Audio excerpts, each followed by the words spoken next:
Cordial saludo. Entonces vamos a seguir analizando los aspectos del capitalismo en cuanto apareció el dinero, la moneda, que vemos que la moneda resulta más poderosa que el nacimiento y la casta. Entonces, este aspecto del capitalismo apenas empezaba a desarrollarse en el primitivo periodo que hemos tratado hasta ahora. Desempeñó un papel muy importante entre el pequeño grupo de capitalistas prósperos que entre la clase media urbana. Sin embargo, hasta en la medida restringida en que existió efectivamente en ese entonces, tuvo efectos importantes en la formación de la personalidad humana. Si ahora tratamos de resumir nuestra discusión relativa al choque de los campos económicos y sociales sobre el individuo durante los siglos XV y XVI, llegamos al siguiente cuadro de conjunto. Nos encontramos con aquel mismo carácter ambiguo de la libertad que antes se discutió. El hombre es liberado de la esclavitud que entrañan los lazos económicos y políticos, también gana en el sentido de la libertad positiva, merced al papel activo e independiente que ejerce en el nuevo sistema, pero a la vez se ha liberado de aquellos vínculos que le otorgan seguridad y un sentimiento de pertenencia. Bueno, la vida ya no transcurre en un mundo cerrado, cuyo centro es el hombre. El mundo se ha vuelto ahora ilimitado y al mismo tiempo amenazador. Al perder su lugar fijo en un mundo cerrado, el hombre ya no posee una respuesta a las preguntas sobre el significado de su vida.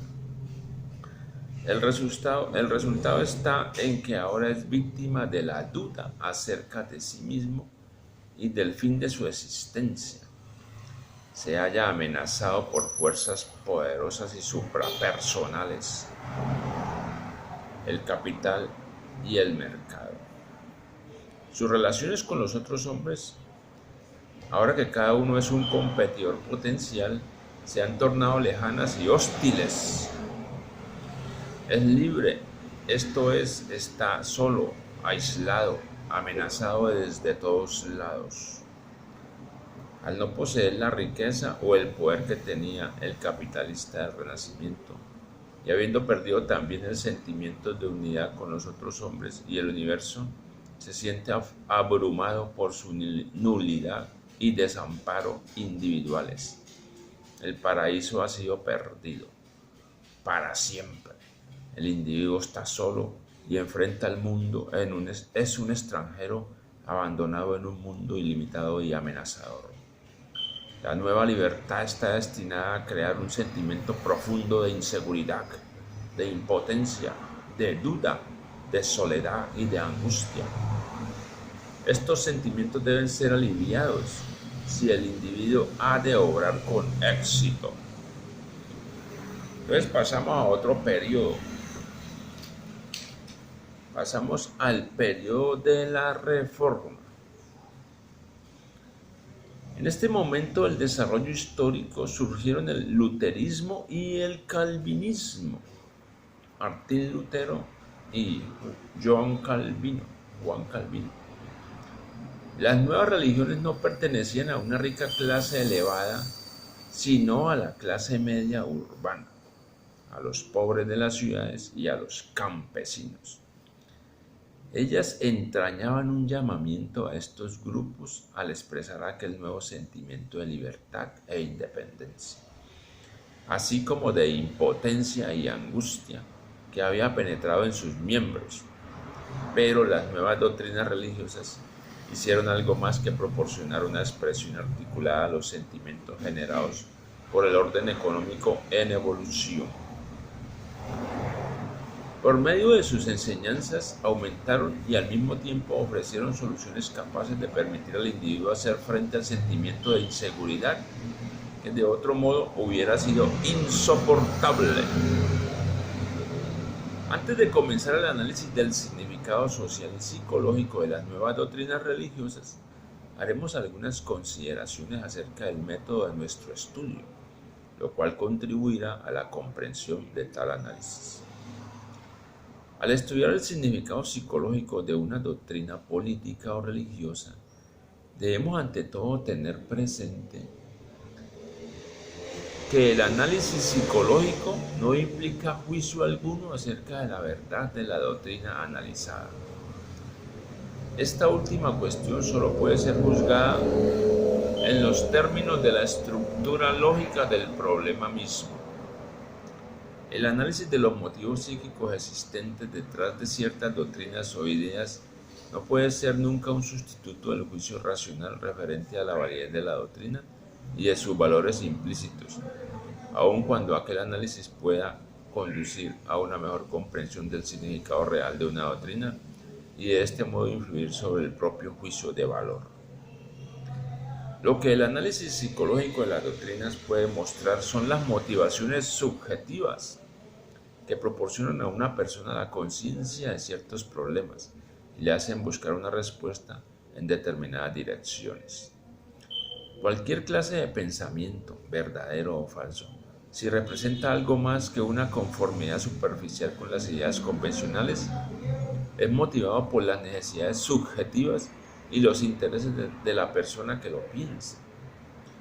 Ocurre que ciertos intereses se ven favorecidos por el hallazgo de la verdad, mientras que otros lo son por su destrucción.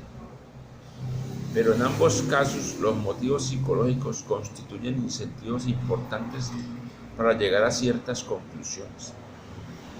Hasta podríamos ir más lejos y afirmar que aquellas ideas que no se hallan arraigadas en poderosas necesidades de la personalidad ejercerán poca influencia sobre las acciones y la vida toda del individuo en cuestión.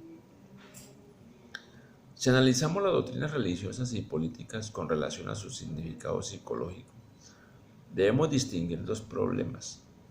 Podemos estudiar la estructura del carácter del individuo que crea una nueva doctrina, tratando de entender cuáles rasgos de su personalidad explican la orientación especial de su pensamiento.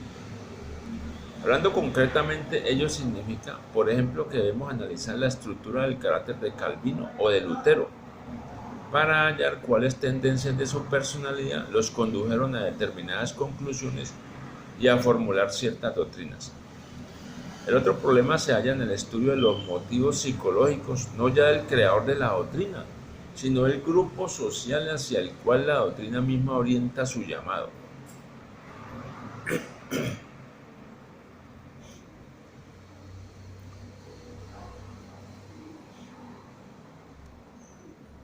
La influencia de toda doctrina o idea depende de la medida en que responda a las necesidades psíquicas propias de la estructura del carácter de aquellos hacia los cuales se dirige. Solamente cuando la idea responda a poderosas necesidades psicológicas de ciertos grupos sociales llegará a ser una potente fuerza histórica. Por supuesto, ambos problemas, la psicología del líder y la del grupo de sus adeptos, se hallan estrechamente ligados entre sí. Si la misma idea influye sobre ambos, la estructura de su carácter ha de ser similar en muchos aspectos importantes. Prescindiendo de factores tales como el talento especial del líder para el pensamiento y la acción, la estructura de su carácter exhibirá generalmente en una forma extrema y claramente definida la peculiar estructura del carácter correspondiente a aquellos sobre quienes influyen sus doctrinas. El líder puede llegar a una formulación más clara y franca de ciertas ideas para las cuales sus adeptos se hallan ya psicológicamente preparados. El hecho de que la estructura del carácter del líder muestre con mayor vivacidad algunos de los rasgos que puedan encontrarse en sus secuaces se debe a uno de los siguientes factores o a una combinación de ambos. Primero, que su posición social sea la que típicamente corresponde a aquellas condiciones que modelan la personalidad de todo el grupo.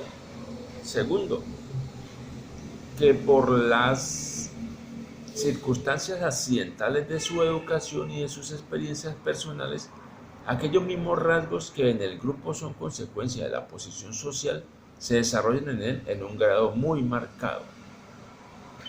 En nuestro análisis del significado psicológico de las doctrinas del protestantismo y del calvinismo, no se tratará de las personalidades de Calvino y Lutero, sino de la situación psicológica de las clases sociales hacia las cuales se dirigen sus ideas.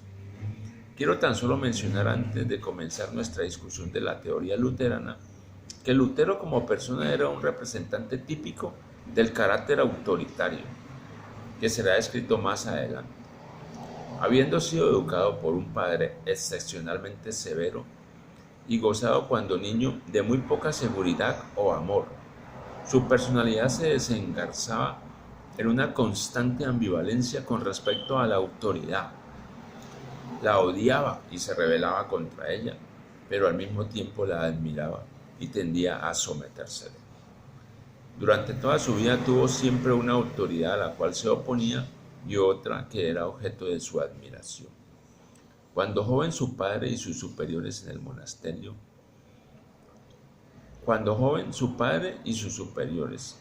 monasterio, el Papa y los príncipes más tarde, se hallaba henchido del sentimiento extremo de su soledad, impotencia y perversidad, pero a la vez de la pasión de dominio. Se veía tan torturado por las dudas como solo puede estarlo un carácter compulsivo, buscando constantemente algo que le diera seguridad interior y lo aliviara de los tormentos de la incertidumbre. Odiaba a los otros, especialmente a la chusma. Se odiaba a sí mismo, odiaba la vida, y de todo este odio se originó un apasionado y desesperado deseo de ser amado.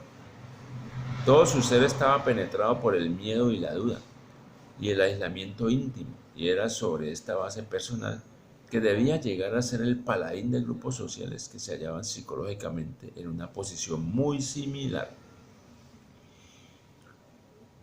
Nos parece conveniente hacer una última consideración a propósito del método empleado en el análisis que seguirá. Todo análisis psicológico de los pensamientos de un individuo o de una ideología tiende a la comprensión de las raíces psicológicas de las cuales surgen tales ideas o pensamientos. La primera condición para dicho análisis es el comprender plenamente la contextura lógica de una idea y lo que su autor se propone decir conscientemente. Sabemos, sin embargo, que una persona, aun cuando sea subjetivamente sincera, con frecuencia puede ser inconscientemente llevada por un motivo diferente del que ella misma se atribuye, que puede emplear un concepto que desde el punto de vista lógico implica cierto significado, mientras que para ella inconscientemente quiere decir algo distinto de este significado oficial. Sabemos además que puede intentar armonizar ciertas contradicciones existentes en sus propios pensamientos por medio de una construcción ideológica, o bien encubrir una idea reprimida con una racionalización que exprese lo contrario. La comprensión de la manera de obrar de los elementos inconscientes nos ha enseñado a ser escépticos respecto de las palabras y a no tomarlas en su valor aparente.